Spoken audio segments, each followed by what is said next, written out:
Hello, my name's Philippa Waller. My name is Penelope Waller, and we are two of the directors at 4D Human Being. And welcome to the 4D Human Being podcast. What's it all about, Pen? It's all about your personal and professional relationships. It's about your communication skills, how you lead, how you work and build teams, how you are looking after yourself and your well-being, and how you are much more at choice. What do we mean by that? Well, sometimes we can get a little caught in patterns in life and we can all be a little bit on our automatic pilot.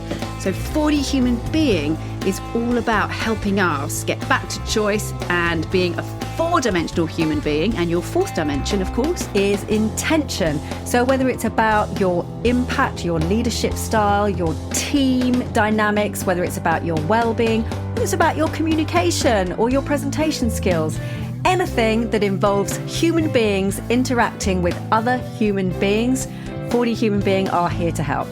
We're going to take a deep dive and look at some tools, insights, theories that are going to help you go from a 3D human doing to a 4D human being so that you can happen to the world rather than the world simply happening to you. They do say never work on screen or on audio with children and animals. We seem to be, well, we have just the animals at the moment. We have just the animals here trying to lick my face. But they are very charming. They are very Super charming. segue! I got it in quick there, Laura. Right from the beginning.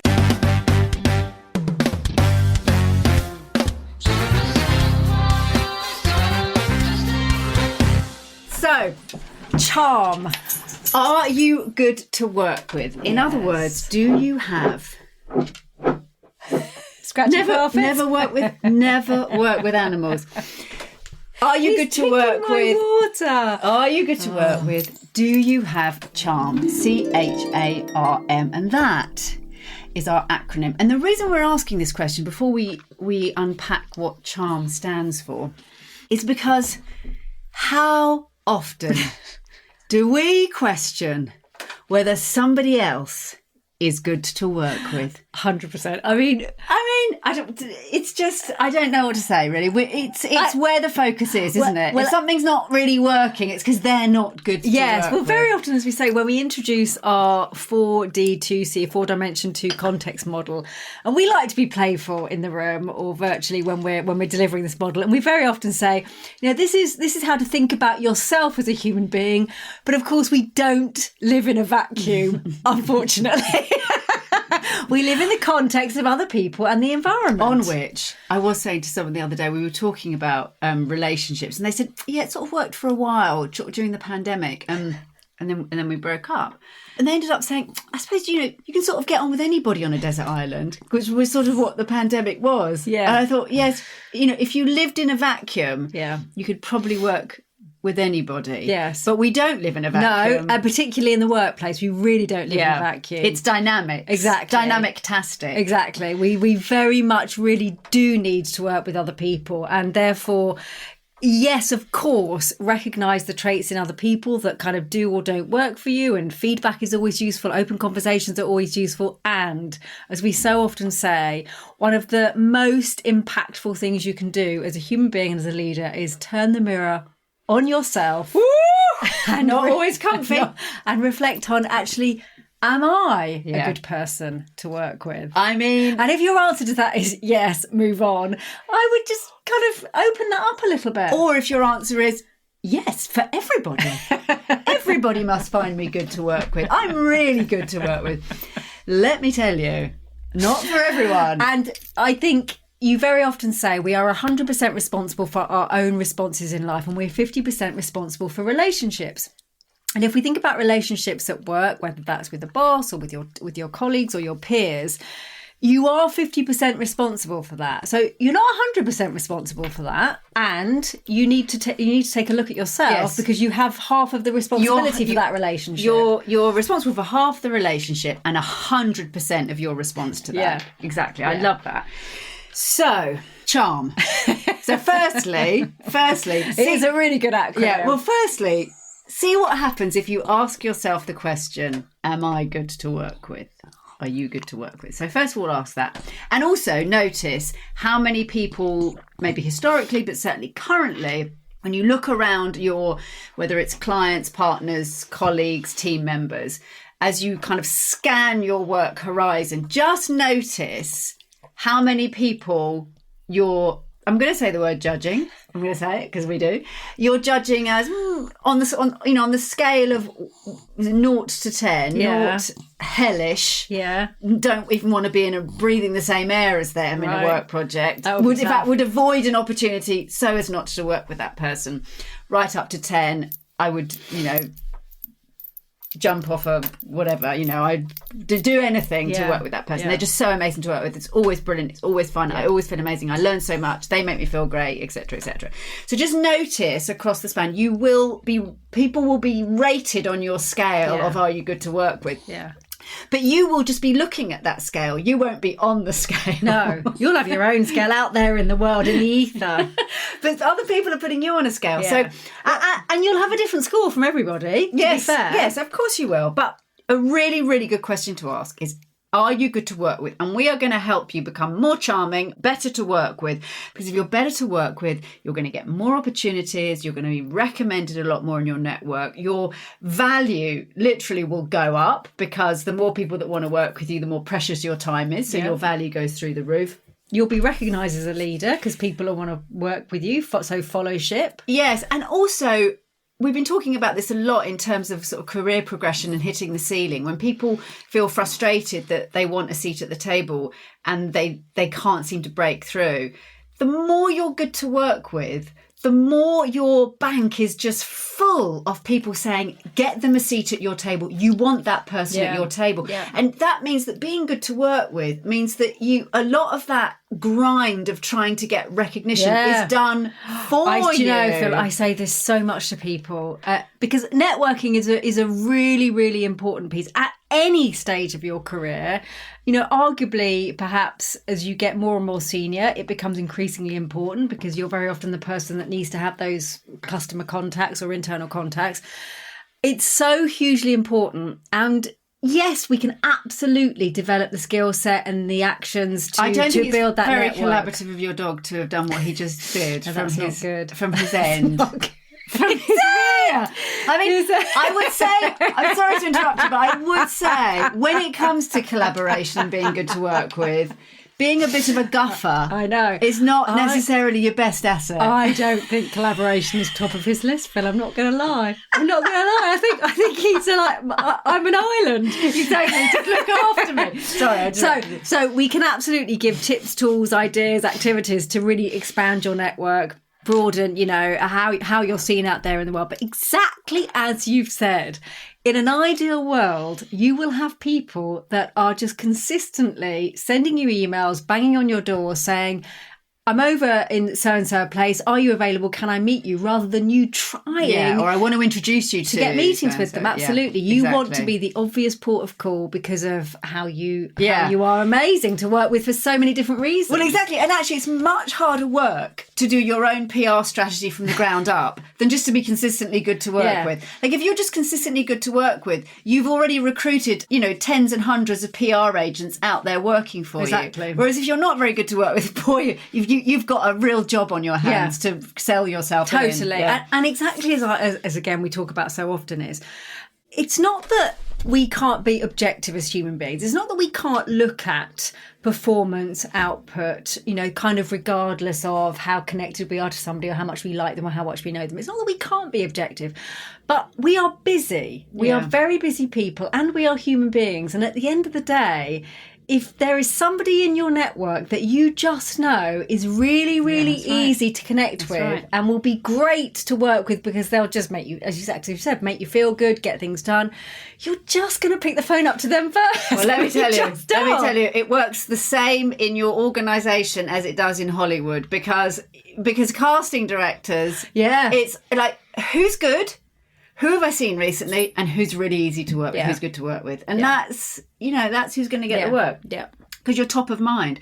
I just want to say, before we reveal the acronym, I want to add in, are you good to work with is also, are you good to live with? And there's lots of crossover with what we're talking about over the next few weeks with relationships.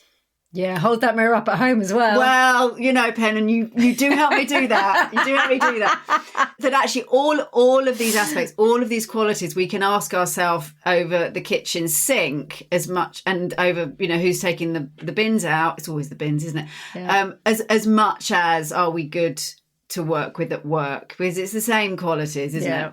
Yeah. So, charm. C is for collaborative, which we're going to talk about today. H is for honesty. Oh, now there's a minefield. Yeah. H is for honesty. A is for appreciation. R is for reliability. Hugely underestimated. Probably most of us would take that over anything else, in fact. And M is for motivating. So let's sort of do a little bit on each of those, like a top line, and then we're going to talk about collaboration. So collaboration we'll leave because we're going to come to that today, but obviously very important to be somebody that isn't just blocking all the time. If we just sort of say that, that's probably a good sort of segue in for later. The opposite of being collaborative is either unavailable or blocking. Reducing, blocking, disrupting all the time, killing ideas before they've even had a chance to breathe. Yeah. H, honesty.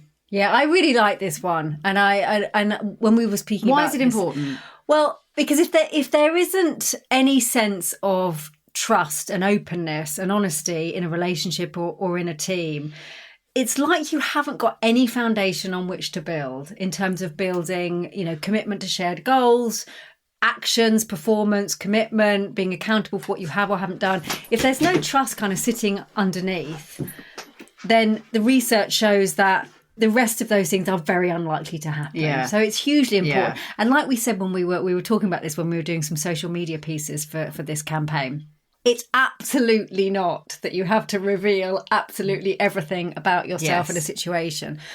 It is about having honest conversations, a reputation for being honest. And actually, I'm just going to say now, and again, we'll talk about this more in the next podcast. I've just been sitting here thinking about successful systems that don't have honesty. And of course they can work, but they tend to be very short term and they'll have a huge turnover. Yeah. That's how dishonest systems work, unless it's so fear-based that, everyone's in some sort of autocratic system.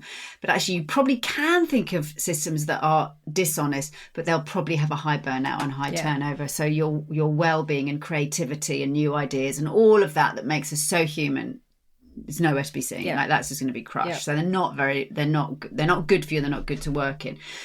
But just sort of checking in on that, because we can all think of systems that are obviously dishonest. So number 3 is appreciation. And we bang on about this, don't we? But it's so important. I mean, I think you said in one of the videos that we did, really, if you sort of break it down into the fundamentals of what do we want as human beings? Like, what really makes it worth living? If I'm really at the basic level.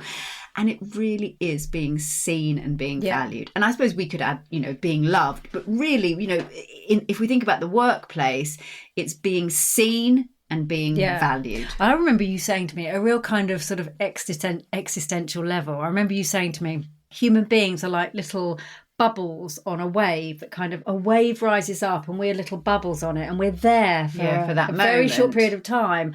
And we're in the world. We want to be seen. We want to be recognised. Look at me, I'm a bubble. We want it to be meaningful and purposeful and important that we've had that experience. And then we go back down into the big mystery. Yes. And just during that short space of time, there is a huge importance on, you're here. I'm here. Yeah. Can you see me? Yeah. What am I bringing to the world? I see you. I value you. Yeah. And you are what, you have value being in the world. Exactly. It's really primal. And I think most of us know that at a really deep-rooted level. We're certainly as caregivers when we're talking to children, we tend to understand that, and yet in the world of work, very often it can get neglected. Yeah, it can. Not because we're terrible human beings, but just because of the other things that kind of take over. Yeah. And we don't necessarily tend to focus on appreciation. And yet it's so powerful. Well, and also it's that real distinction, isn't it? That it's, yes, of course it's nice to be recognised for achieving things, but we have to be very, very careful on that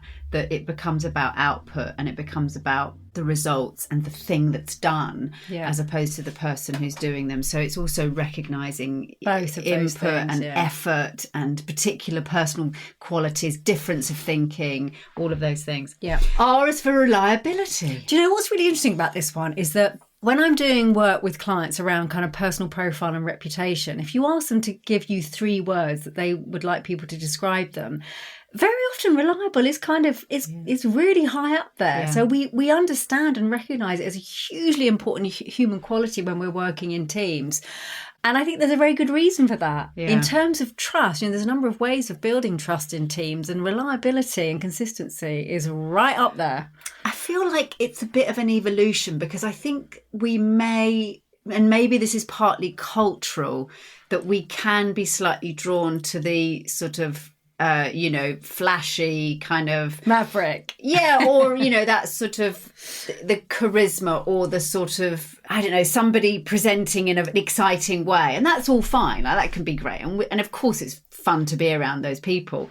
But there's something, again, about that longer term success and longer term. We think about how long it takes to get an idea from conception to actually on the market, or whatever it is, whether we're writing a book or creating a product. I mean, we talk about it, if you're told how long it's going to be, you often, it's like decorating a house. You probably wouldn't start it. Yeah. So to have people who are sort of just there for the moment and just want to be there at the exciting time isn't really going to be very useful. Really, we need people who are going to be there through the long haul and through the tough times, who are going to do what they say they're going to do, who are going to turn up and keep going, who are reliable. It's safety, isn't it? And we talk about this a lot, both internally at 4D, but also with our clients, in as much as we are quite a very creative company, and we do things in quite a different way. It's quite dynamic. We change things up a lot. And yet our clients absolutely know that we will send them what they need, show up when we need to be there, deliver consistently and reliably. Yeah. And it's important. Yeah. It's not enough just to be good. I mean, our reliability is that we will be brilliant. We are reliably brilliant. But it's not just enough to be brilliant, is it? You've got to be reliably You've brilliant. got to be reliable, exactly. It's no good, having any sort of service or product that's, It was good yesterday. Exactly. One in 10 mugs they send were really nice. No good. You've got to be consistent. Exactly. And then finally, M is for motivating. And who doesn't want to work with motivating people? And actually, this goes back to your mirror, that it's all very well thinking about, are other people making me feel good? Well, that's exactly right. Are you motivating others? And I think this is a really, really good one for turning that mirror around, because it's a different mindset of thinking, I'm going to go in today and really get behind the people in my team, or some colleagues, or actually I know that so and so is feeling a bit uncertain, like they've hit a road bump in this project.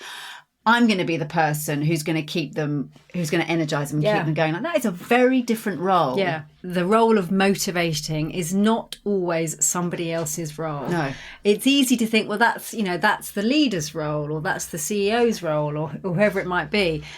It's everybody's role. And people want to work with and will promote the people who are motivating. I mean, if I think about motivation, again, this will be our final podcast on this topic.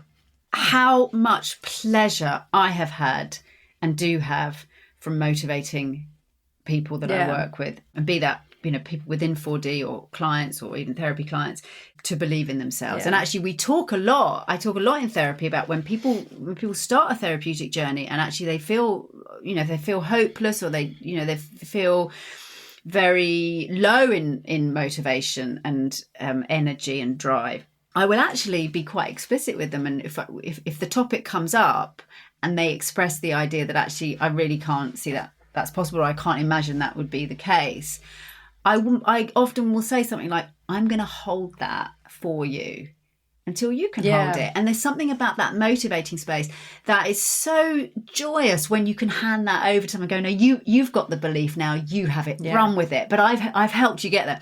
Yeah. And equally, my life has absolutely been changed by another person and other people motivating and believing in me when I haven't believed in it. I mean, total game changer. So it's the give and take of motivating energy, isn't it? And sometimes you'll need it from other people, and sometimes you can give it to others. Yeah.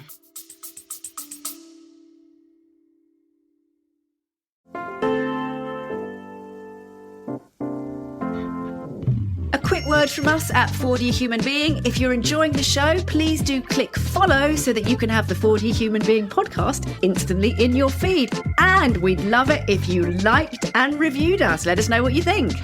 Please do think of 1 or 2 people that you could share the 4D Human Being podcast with. Somebody who would really benefit from the content you're listening to right now.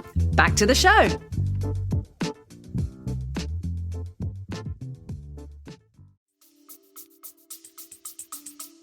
So, charm. Do love an acronym. And the first one is collaborative. And I'm going to start with Darwin.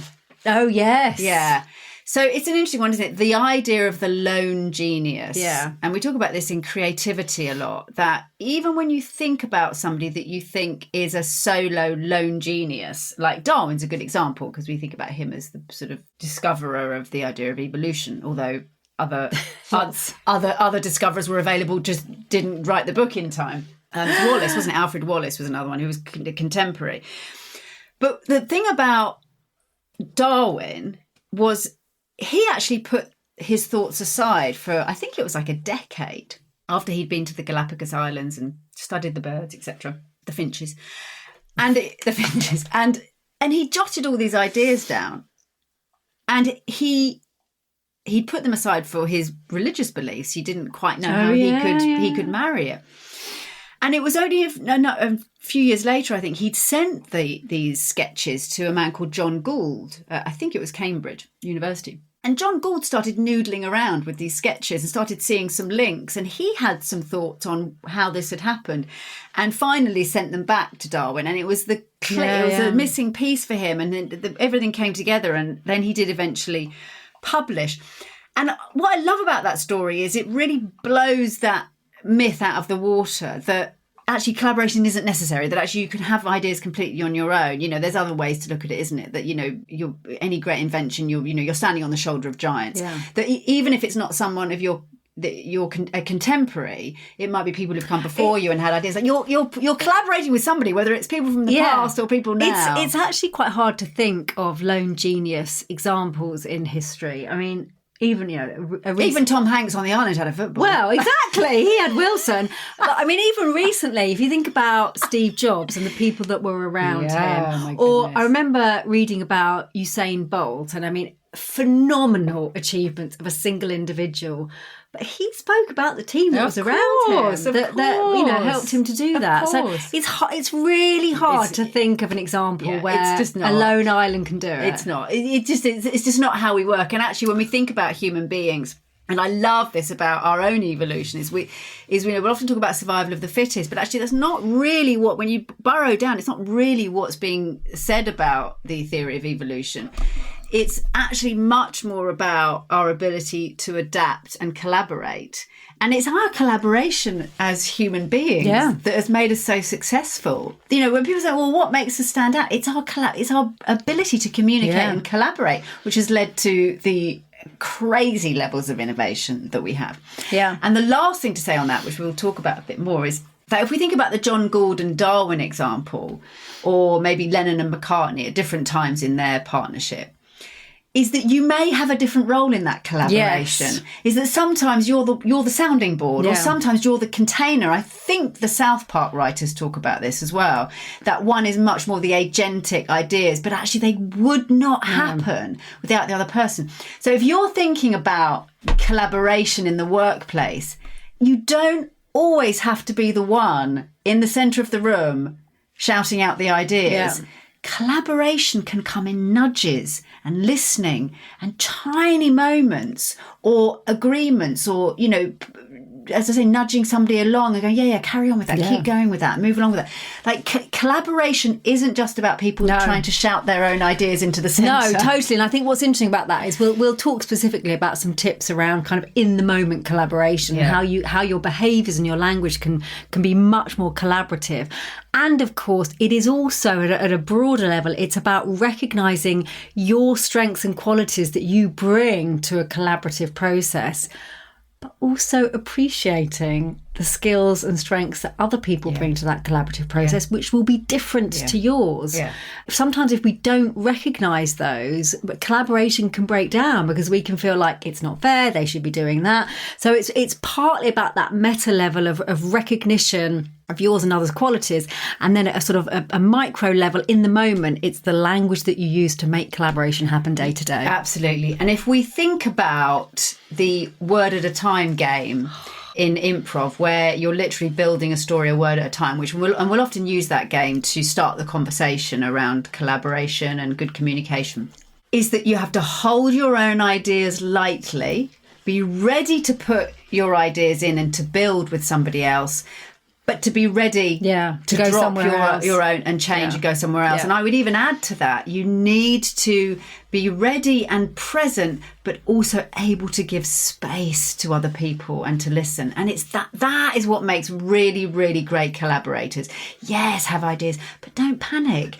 Your ideas will still be there. And I think there's something that when we get blocked is either that we don't know or we don't like what the other person might be saying, or we're so fixed on our idea because there's a sense of, if I don't sell this in now, then I won't have another idea, or this will never happen. But actually, it's not going anywhere. No, exactly. You just bank it. You can bank it on a piece of paper, bank it in your brain, and stay with the collaboration. I think that's one of the joys as you move up through a corporation in terms of your experience and your seniority. I think very often we can continue in the pattern of, I need to tell other people what I already know and the benefit of my experience. And whilst there is sometimes a truth to that, and that is useful, there's also a real joy in just knowing that you have that experience, you have answers, you have solutions. And what if you hold back and allow some co-creativity and collaboration to unfold? Who knows where you're going? Exactly as you just said, you can always step in and offer your solution. Yeah. But being good to work with is about having ideas, but also giving a lot of space. Well, and actually, as you say that, it really makes me think that one of the blockers to collaboration is, of course, cynicism, contempt. If you find yourself rolling your eyes at someone's idea, that's not very collaborative. Blocking, immediately looking for the problem, immediately looking for what's wrong or what won't work. But another thing that's really problematic with collaboration is knowing. Sometimes you've got to park knowing stuff. I think because we're so rewarded for knowing things, or I know what will happen if you carry on down that path, or having so many ideas. But actually, when people say, this might be a stupid question, ask the stupid questions, say the stupid ideas, because actually it's a problem sometimes that we know because we're limited.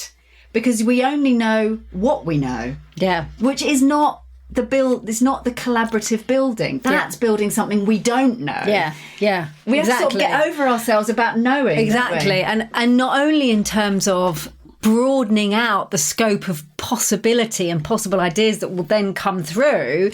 The other thing, of course, is that as human beings, if we don't feel that we have contributed to a project or an idea, if we don't feel that we've been co-creative in that process, and we haven't been given an opportunity to collaborate in that process, it's just so much less likely that we will commit and deliver on what needs to be delivered, but also want to work with you again, to be honest. Exactly. And I mean, longer term, of course, delivering projects is important, and longer term, high-performing teams are the people that consistently continue to push the envelope, offer up new ideas, commit to working together, and, appreciate and want to work with their colleagues again and again and again. And that's also really important. Well, super segue me right up knife there, Laura, because let's have some stats on this.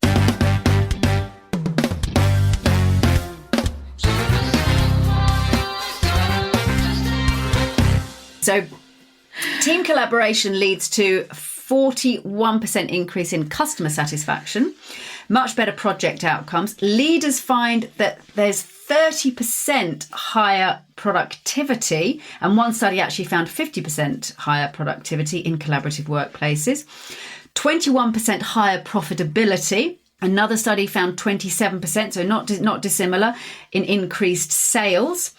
And so on the innovation, 30% improvement in product development when teams are collaborative. And on an individual level, people are 22% more loyal to their company when there's a collaborative culture. I mean, there are so many reasons. Apart from how you feel every day going to work. Well, exactly. I was going to say, as you said that, exactly that the thing about sort of go, well, you know, it's, I don't know, we're in a difficult dynamic and this collaboration is taking too long. I'm finding it too difficult. The problem with walking away from collaboration is exactly that, is your experience is, what's it going to be? It's just sort of task driven. Yeah. And actually you're right. Would you rather have a day-to-day experience of engagement and collaboration and sort of, you know, those moments of intake of breath and, you know, that excitement you get when you're in a really good collaborative space? Or do you want to be in a space where, let's just churn out what we've done before, and, you know, or not listening and just getting the job done? Exactly. That's your life. Yeah, exactly. And I think we're going to give a couple of kind of tools, techniques and models to think about when you're thinking about collaboration to really make it tangible. And I guess the first one, I'm going to say something that I think will probably lead on to the first one, which is, I think one of the most kind of joyous progressions for me in terms of my professional life, and particularly working at 4D, has been that kind of symbiosis of simultaneously recognising my own strengths and appreciating myself. I appreciate your strengths.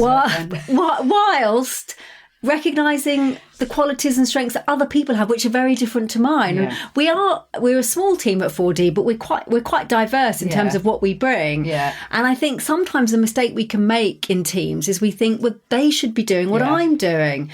And I've definitely felt like that in the past in situations. And not only doing what I'm doing, but doing it in the way I'm doing it. Yes, exactly. And that would be the most collaborative, because then it would all be fair and equal and we work in the same way. And actually it's sort of the opposite to that. It's sort of, you need complementary skills in collaboration. And it's like I said before, we're going to give you a model to think about this and really take it on board as a really joyous way to look at the life and kind of recognise the collaboration in your colleagues, because it also brings the benefit of being able to recognise and appreciate your own particular skill set that you bring to that team dynamic. Yeah, that's right. And actually it doesn't all look equal. No. And that's a really good thing to think about with collaboration, that actually the input might not look equal, but it's like a cake. You know, you don't have the same same quantity of all the ingredients, but if you didn't have any of them, you didn't have one of those, it wouldn't be a good cake. That's right. Exactly. Someone else might be one egg and you might be 200 grams of flour. Doesn't look the same. No, it doesn't look the same. You might be churning through Excel spreadsheets night after night, and someone else drops in with the sudden thought that they've been that in their unconscious has been mulling. You think, well, that's not very much, but you need it all. You need it all, exactly. Yeah. And we think about this in terms of those different kind of cognitive thinking styles and those different qualities that a team can bring to collaboration. You can think about this in terms of our thinking styles. So literally how your brain works when you're entering into a project or a team collaboration. And there are 4 thinking styles as defined by Herman's brain dominance model. And they're quite different across those 4 thinking styles, and you may associate with one or more of these. So in that sort of right hemisphere, which is that sort of broader big picture thinking, you've got 2. You've got one which is around meaning making and relationships, and you've got another thinking style which is around improvisation, kind of throw all the cards up in the air, big picture thinking. And then on the left hand side of the brain, which is that much more detailed focus, you've got fact finding. So you're the one that's going to be asking questions, finding out information, getting more data. And then the other one, of course, is organising. So how does everyone know what they need to do? When are the deadlines? What are the actions, etc., etc. And they are all so important in a collaboration. Exactly. And something to say on that. So a really good way to think about this is, if you are, for example, more dominant in the blue sky thinking. That's definitely you, Phil. Probably more me. And you find yourself getting annoyed with somebody who is holding you to a deadline or, holding you to a time scale or putting you into a category or getting frustrated with you, even. because they're in the organising, or putting you into a tiger team, a working team, and it's not where you want to be, but actually someone is organising you and you just want to kind of roll with your idea. These are the moments where we can start rolling our eyes, gossiping, getting annoyed, judging someone as not good to work with, rather than I'm the egg, they are the 400 grams of flour. Yeah. I'm not loving that they've just dumped themselves on top of me, but I do get why they're there. And ultimately we're going to make a great cake. But it's exactly that. It's just taking a beat, taking a moment. And of course we have to have these conversations and smooth out, how do we communicate with each other? What are the best ways of working together? But that initial, I think a really good check is if you're having side conversations, bitching about somebody not being good to work with, or if Bob, it's always Bob, puts his idea into the room or needs something from you or is trying to get something sorted in a way that is irritating and you find yourself rolling your eyes, I think it's a really good, or even if it's only internally, these are really, really good flags for you. What brain quadrant could they be coming from? Exactly. And what might be driving that, and how moving away from they are irritating and not good to work with to how can I be good to work with for this person? Yeah. Moving away from that emotional response that we would talk about in 4D into the intentional response of, they've emotionally just irritated me. Clock, interesting. I have a choice here. I can react in a way that makes me really crappy to work with. If I think they're crappy to work with, I'm going to join them on that train and we'll all be rubbish to work with. Or I can fire up. Okay, something's going on here. There's a little sort of turn in the road, there's a little bump in the road. How can I, in this moment, it's easy to be good to work with and everyone's just in flow and the river's all going in the same direction. It's when the times are tough. How can I be good to work with when it's tough? Yeah. That's really the question you want to ask. And not why aren't they good to work with, but how can I be good to work with? And also, I love that. Also recognising what a great asset it is. Like if I think about how I tend to operate, like I really do like to get things done and delivered and, dot my I's and cross my T's. Like that is the way that I like to get things done. But if I'm sitting there looking at a blank sheet of paper, I find that really, really tough. So very often, like you walked into my house yesterday and I said, right, Phil, 5 minutes, give me some top ideas about, etc., blah, blah, blah, blah, blah. And you just fired off some ideas. And I was like, I'll pop those into my bullet points. And it all just came together so much quicker.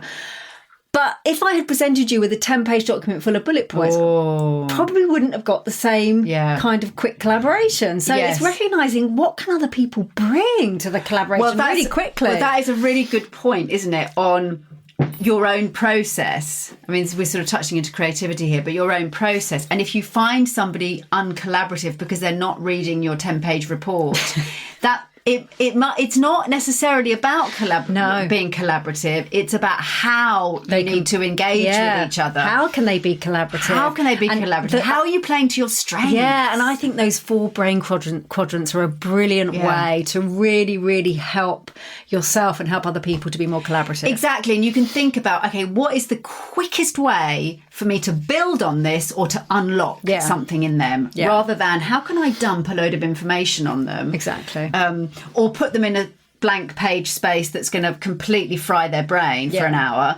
These are not productive ways, but actually, how are they operating? How can I be good to work with for them, for that person? Yes, exactly. And then the second piece we want to give you, which is really linked to the brain quads, and in terms of understanding other people and really appreciating what different people bring to each collaboration.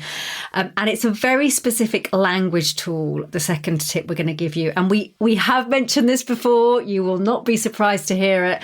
And it is one of the biggest blockers to collaboration. And it is the word but. Yep. And we use it a lot. And I do ask people when I'm going around the world delivering training, I don't think it's just the English language, and I get it confirmed. No, it's not just the English language where it's kind of overused. We are highly kind of trained as human beings right from when we're young to spot problems with things that we're learning at school. What's the problem? What's not working here? What's wrong? So we tend to carry that into our professional lives. And when we're presented, we have a negative bias. Yeah, we have a negative bias. So when we're presented with projects and ideas, we'll tend to skim through it and we can immediately spot what's not working. And because of the way our brains work, it's very likely that we'll make all sorts of assumptions about all the good stuff, and then we'll just kind of hone in on what's not working. And say that to the person. Yeah, so there'll be a big but. Yeah. But have you noticed that? Or but this isn't going to work. But that's not going to work. But that's not good. Yeah. Yeah. And it makes sense to us, and we don't necessarily mean it with poor intention, but in terms of collaboration, in terms of building on that project to get where we want to go to, and in terms of encouraging people to continue to offer up ideas, it's like just cut the butt. The kiss of death. Yeah, cut the butt. Yeah. Oh, yes, or yes, or what if, or let's try, or that bit there, find the thing that works. Of course, this is the improvisation training.